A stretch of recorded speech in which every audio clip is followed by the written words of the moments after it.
Nuestra próxima invitada, que es un lujo, la señora Tatiana Karpova, que es CEO de Masalín, pero va a hacer una entrevista en inglés. Así que los invito a quienes... ¿Cómo estás, Tatiana? Bienvenida. A quienes necesiten la traducción simultánea, que está disponible, no sé si ya tienen sus auriculares, yo voy a intentar sostener la conversación en inglés para que sea más fácil y más fluido para Tatiana.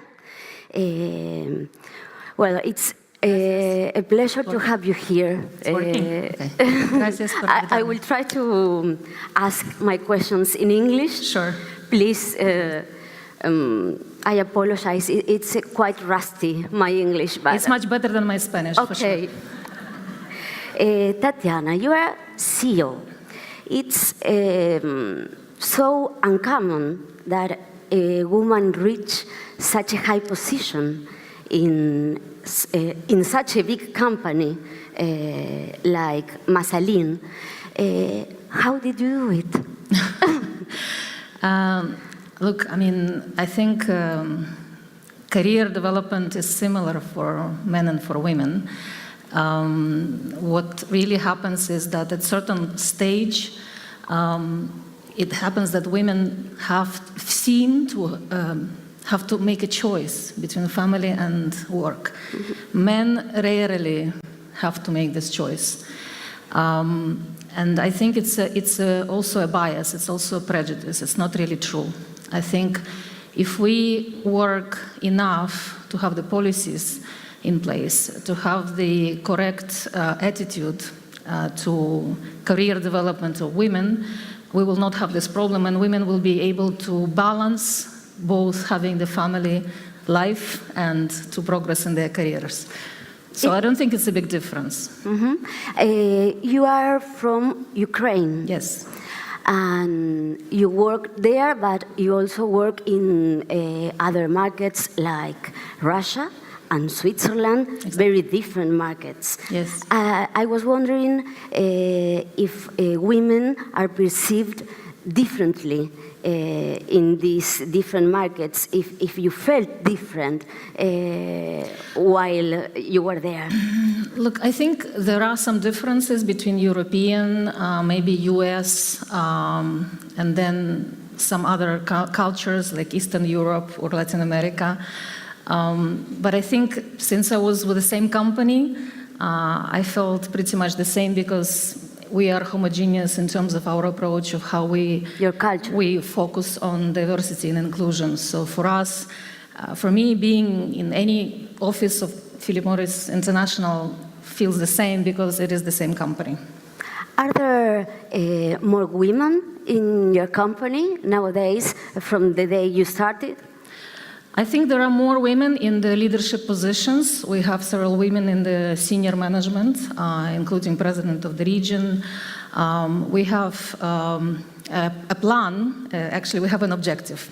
The objective is to have 40% female management on the managerial level and up by 2021.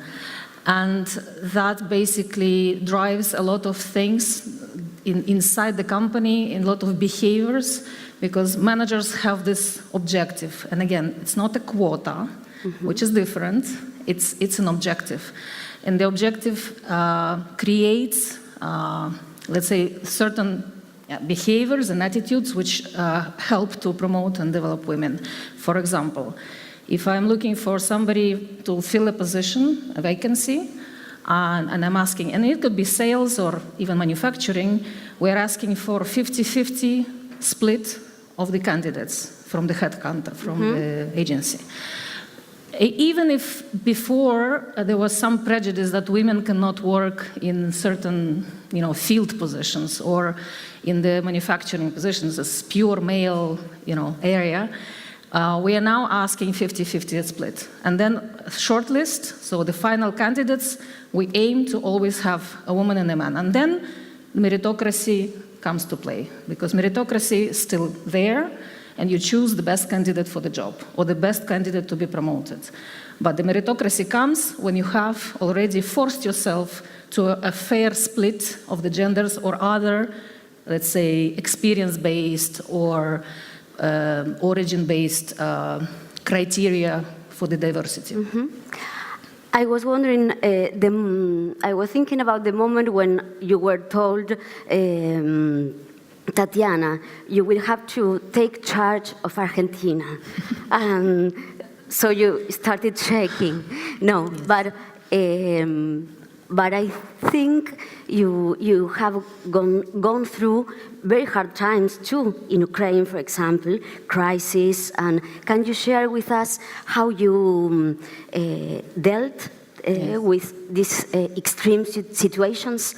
Look, some of you know we have quite a challenging situation in Ukraine. We have some external aggression from the east. I was there when it all started, when the issue started to pop up with the military operation and annexation of the territories, and it was really crisis management mode. And I was in the management team, I was in sales, and I had to deal with evacuating my employees from shelling, from the bombs. So it was not fun. But to me, crisis management is really to keep working as a team, to have a very clear plan, and most importantly, to keep explaining to all of your people what's going on every second. You have to ensure them that sharing information, explaining where we are, telling them, yes, it's not going to be easy, but we will take care of you. And our number one priority for us, management team, is the safety of employees. Sorry, and how do you do not to get emotional? You do. You do get emotional. We had somebody captured by terrorists, and the guy was kind of held hostage. We were 2 days of, no sleeping and no eating and on the negotiation. But at the end of the day, it is really how you cope with stress. And for me, the most important thing was that we worked as a team. We came even on the worst days or nights. We came together. We spent time together. We even played pool. We drank some wine, whatever, just to be together, to keep talking to each other and to keep explaining to the people. So, Argentina, it's luckily, not so scary. is in a good shape. And as a joke, few economic turbulence that Argentina is suffering. And my boss said, "Look, I have no problem. You're a crisis manager, so you will deal with Argentina, no problem." And you've been here since 2015. Yes. Is it difficult to be the CEO and not being Argentinian? Have you found any resistance? Besides being a woman. No. Look, I think if I spoke perfect Spanish, it would be easier, honestly. But many people that I work with or I talk to, excluding people in the government, they speak very good English, so I don't see a problem there. And as I said, I think the culture is very, very, very similar to ours. So for me, there was no big cultural shock. Similar values in terms of family and friends and, hedonistic style a little bit. But in general, no, I think I feel very comfortable. I have a great team, many Argentinians, some from neighboring countries, from Uruguay, and they are super supportive. I understand most of the things they send to me, even if it's Spanish. And we work very well together. There's another key issue for women, and that's family. You are married and you have kids, right? Yes. And we were just talking about this challenge of mobility for women. Sometimes to go up, you have to move around. And you have a family, you have kids, and that may be a limit for women. How did you manage with that? Look, we discussed, obviously, with my husband when it started to be an option to start moving. We decided to try. Well, why not? Why not to try? And when I started to work out, he basically decided he leaves his job. He supports me. He is taking care of the kids. Now they're almost grown up.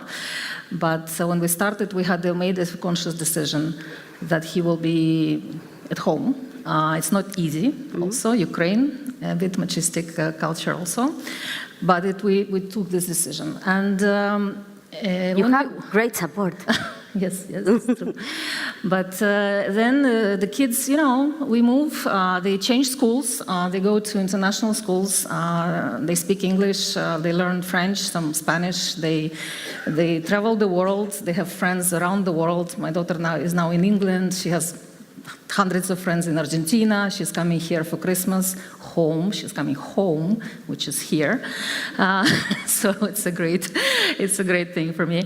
And also my son, he's 12, he enjoys, different people. They don't have any issue talking to any kind of different backgrounds, different, race or language, and it's actually one of the positive things that you can experience when you're traveling and working internationally, is really having this world citizen view on everything. Okay, so it's been a pleasure. We could talk for hours, Thank you. But thank you for sharing. Thank you so much, Laura. Thank you.